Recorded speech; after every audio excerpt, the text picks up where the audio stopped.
So as part of LGBT History Month this month, I wanted to invite one of my favorite LGBTQI friends and YouTubers to join me to have a conversation today about our sexualities. And for those of you who don't know, this is Lauren Fairweather. So first question, Lauren, is how do you identify? I identify as a bisexual cisgender woman. Before we get into anything, we both just want to have a bit of a disclaimer that everything that we're going to talk about are just our own experiences, things that we've learned over the years from listening to other people and research and how we've lived our lives. We totally understand that there are plenty of people who have different experiences from us, and that is what makes it so beautiful. So if you have another experience, or even if you agree with our experiences, please feel free to leave a comment down below telling us what you've been through, correcting us if we're wrong. We are here to learn. We're excited to learn. So we both identify as bisexual, and for both of us, this differs for anyone and everyone, but for both of us, that means men, women, people of all genders and no genders. For us, it basically means we are attracted to people who are people. People are great. I like people.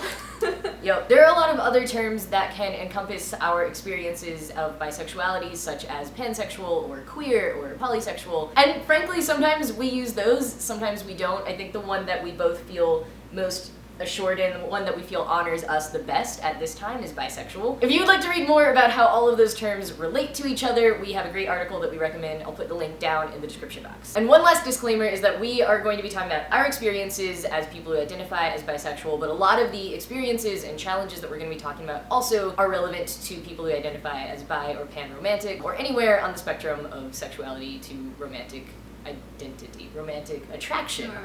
So there is so much that we could talk about on our identities and our sexualities, and so much that we do talk about all the time. So hopefully we're going to make a lot more videos on this topic, but we're just focusing on one thing today, and that is how other people's perceptions of our sexuality kind of change over time as different things can change in our lives, and how those perceptions affect us. You actually came out as bisexual publicly online. At the time, you were also in a fairly public relationship with a man. Yeah. What was that experience like for you? I actually ended up coming out a few months before Matt and I started dating. Oh, I didn't know that. I actually have like a really beautiful thing in the coming out video where I talked about how I was not in a relationship yet, and how if I found somebody that I loved who loved me back, I did not want gender to get in the way at all. Like, I had been so lonely for so long that really, like, I did not need any more things stopping me from being with somebody who I wanted to be with. Gender is important and gender is valid, but I find myself attracted to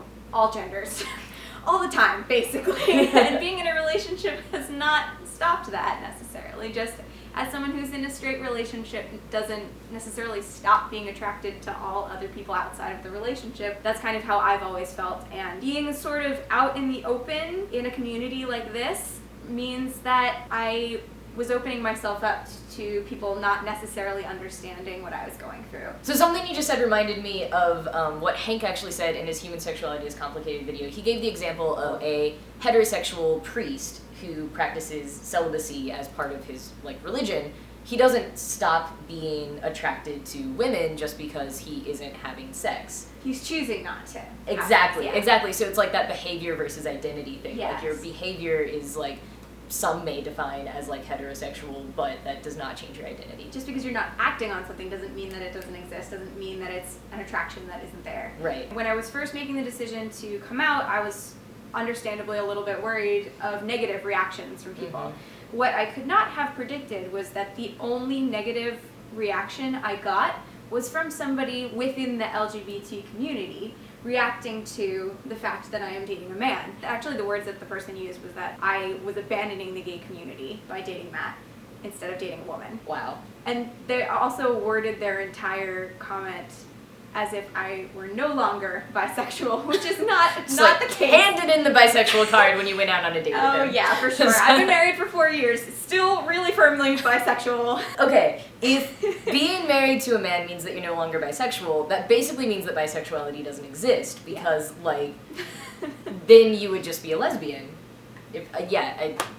Thanks for policing Lauren's identity commentary from 5 or 6 years ago.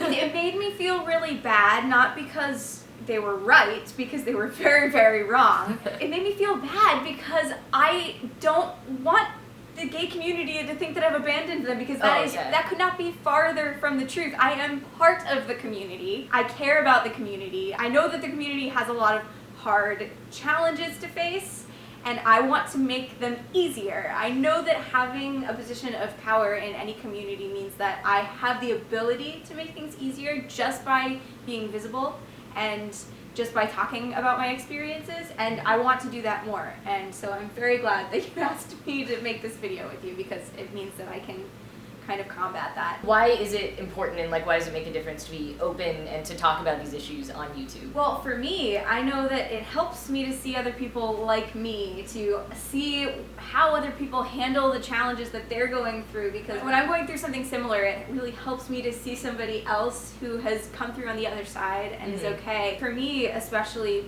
I'm 27 years old and I'm married and I'm also having a kid. So, I don't... You thought there were only 2 of us in this video.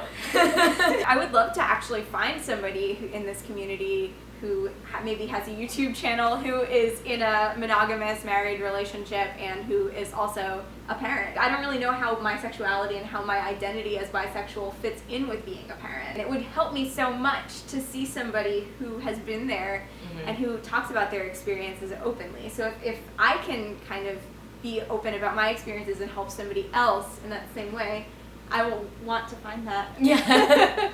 I want that to exist. Specifically, you've been talking about, when do you tell your child that you identify as bisexual? It's one thing to raise your child in a family where there are 2 dads or 2 moms, then it will clearly be there from the beginning. But I feel like there needs to be more of a conversation if I'm not necessarily dating somebody who tells the world that I am bisexual. Right. Because just looking at our family, just looking at my relationship, everybody can just assume that we're heterosexual. Have you noticed whether or not the public's perception of your sexuality has changed since you've come out as trans, or since you've been publicly transitioning? Yeah. Well, I think YouTube and the internet at large was equally curious before and now. I definitely kept very mum about my sexuality on the internet before coming out as trans, because I just wasn't even sure what to say. I just didn't want to get anywhere close to the sexuality and gender thing before. And now that I've come out, people are really curious about which way, as most of them are asking, I identify. And it's like, oh, middle of the road again. I identify as bisexual. One thing that has definitely happened is, before, when I was like presenting as and being read as female, it was assumed and very appropriate for me to express an interest in men. And so I did that like quite a lot, and I was a little hesitant about expressing any interest in women, and I wasn't even totally sure that I was into women, because I was just like so kind of terrified of even approaching that idea. And now whenever I'm in situations where I'm fully being read as male and being treated as male, it is assumed that I am into women. And I've actually had a couple of like instances of like feeling that pressure. It's a little bit scary sometimes. Is this a safe environment to share that information about myself? As you're becoming more confident in yourself and in the way that you're displaying your gender, have you also become more confident in your sexuality, and has that changed at all as you're transitioning? Yeah, I think I'm still like at that process of figuring a lot of those things out, because obviously just like the stress of transitioning and coming out and being public about these things has taken up a lot of like my mental energy. So a lot of times when people are like asking how I identify in terms of sexual orientation, I'll just say unconcerned, because I do not care too much right now. It can be pretty common from like when I've talked to like other trans people, it can be kind of common for your sexuality to shift a little bit as you transition, and like however you define transition for yourself, just that period where you can start to be kind of honoring your true self more and your dysphoria might be a little bit lessened. So like as you kind of become more comfortable with how people are perceiving you and how you're presenting, sometimes that can change who you're attracted to primarily. There are like a lot of trans men who were primarily attracted to women, and when they have gotten to a certain point of transition, they sometimes find themselves attracted to men for the first time. There's so many theories about this, but maybe they had, you know, something like less petty than jealousy, but you know, that same kind of emotion like towards men, and so weren't able to like be attracted to them before. And as they became more comfortable with themselves, that was like like opened up. And then the same thing vice versa with being able to like be more attracted to women once you're like more okay with your own body. And the same thing for like trans feminine people as well. So like that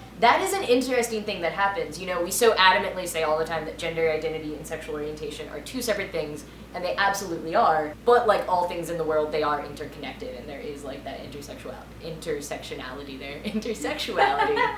Which is a whole other topic we are not discussing today. That's a good one, though.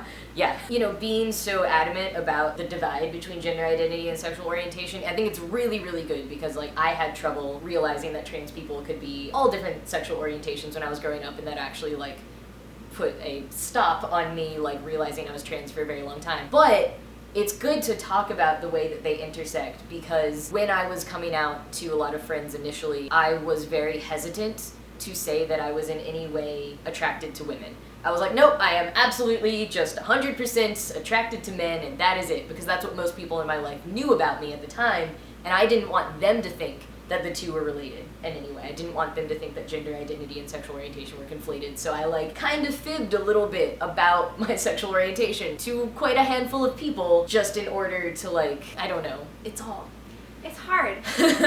Yeah. Yeah, I didn't know a lot of that stuff, so this is this is really fun. Yeah, no, it's that's why this stuff is great, is like sharing and talking about these things and like realizing other people's experiences and perspectives. That's how you learn. Yeah. That's how you learn these things. Inevitably, when you're bisexual, you are going to, at some point, be in a relationship that it can't possibly encompass all of the potential people you're attracted Yeah. to. For some reason, a lot of people tend to assume that whoever you're dating, that is it. That's the one gender you're interested in. And that's not always the case.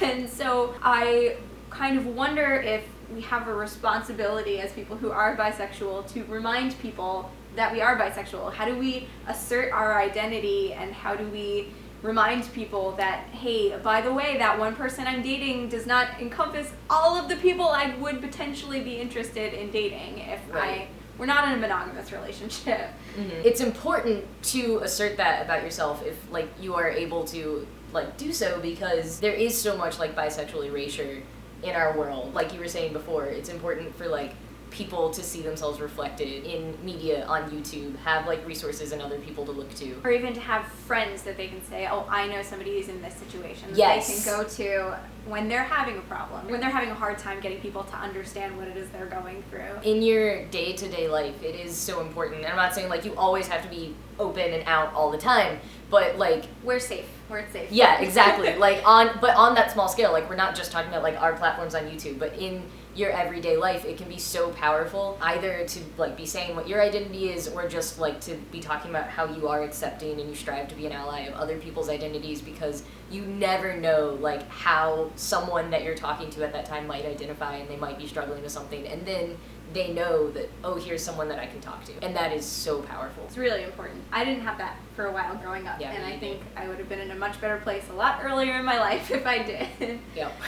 Absolutely. So how do you think we can work to remind people that bisexuality exists, remind people of what our identities are, and be able to keep them from just assuming our sexuality is based on who we're dating at any given time? Right, or like what your, expression looks like with all of those stereotypes wrapped up in there. I mean, I think, the best way is to like keep talking to people and keep like, learning and listening and from as many sources as possible, and like we're doing right now. Mm-hmm. Keep talking about it, and we want to talk and learn from all of you as well. So like we said at the start of the video, please like share your experiences in the comments. I definitely feel like other people's perceptions of my sexuality, especially incorrect perceptions of my sexuality, have affected me in not such a positive way. Oh, yeah. So also in the comments, if you've ever felt like somebody's perception of your sexuality has affected you negatively, I would love to hear about that. Mm-hmm. Please tell us your stories. And also, we did make a more kind of lighthearted video over on Lauren's channel. What was the video? A while back, we did a collab on my channel about our favorite book-only moments in the Harry Potter series that didn't make it into the movies, and everybody seemed to really like it, and we got so many great comments with more moments that we didn't mention, so we wanted to do a part 2.